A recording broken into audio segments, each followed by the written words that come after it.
Lachot Lashon Hara, chapitre 1, Halacha numéro 2.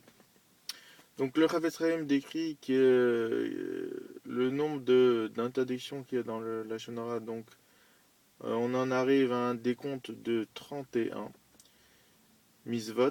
Donc pour la personne qui parle du Lashon Hara, ça lui, en tout et pour tout, ça lui compte 17 misvot d'interdiction et 14 misvot qui sont actives, donc misvot assez, donc qui sont liées directement ou indirectement au Lashon Hara, donc comme on l'avait énuméré dans l'introduction au halachot de médisance. Dans Masachet Avodah Zarah, page 19, Amoud Bet, Chazal raconte l'histoire de Rabbi Alexandré qui s'était installé dans les rues de la ville et qui criait qui veut la vie, qui veut la vie. Et quand il criait ça, les gens s'approchaient au fur et à mesure qu'il y avait du monde. Tout le monde croyait qu'il vendait un produit, euh, qu'il vendait un produit spécial pour allonger la vie.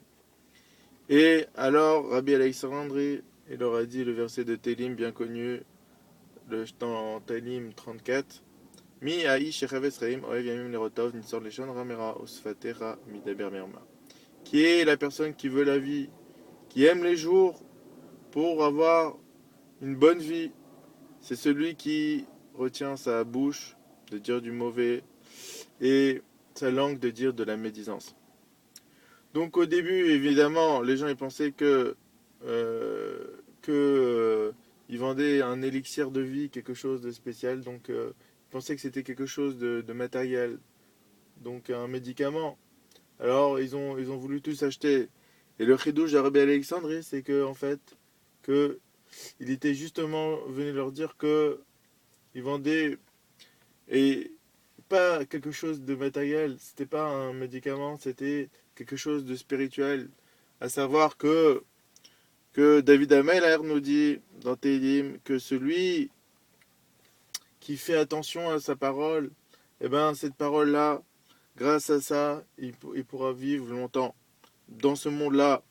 Et il va avoir aussi le Olam Haba grâce au Misvot, qu'il s'empêche de parler du Lashon Hara. Ça, c'était le chidouche de Rabbi Alexandrie, que les gens n'étaient, à force du quotidien, avaient complètement oublié un pasouk, un verset explicite dans Teilim de David Ameller. Alors, le Chafetz Chaim nous dit exactement que chaque mot de Lashon Hara, ça fait partie d'une interdiction intrinsèque. C'est-à-dire que quand on décrit une histoire de la Shonara, une médisance, eh bien, disons qu'il y avait 200 mots quand j'ai raconté cette interdiction, eh bien, c'est pas une interdiction de la Shonara qui s'est faite, c'est 200 fois le nombre d'interdictions qu'on avait énumérées, c'est-à-dire 200 fois 31, ça veut dire plus de 600 avérotes d'un coup en une minute. Ça veut dire que le Chafetz Chaim, il a fait le calcul, à savoir qu'un homme il parle environ 200 mots par minute.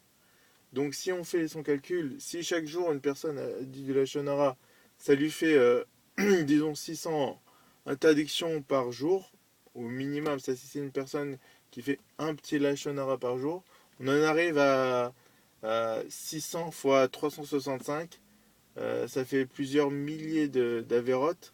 Et donc, bien entendu, c'est pour ça que la personne qui parle du Lachon Hara se constitue un capital de Haverot qui malheureusement crée des anges maléfiques qui pourront dans le ciel intervenir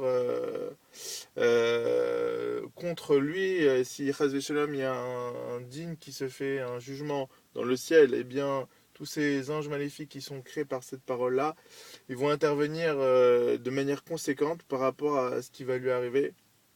Et donc c'est par là que le Chavel Traim il explique que le Lashon Hara ça peut rallonger la vie.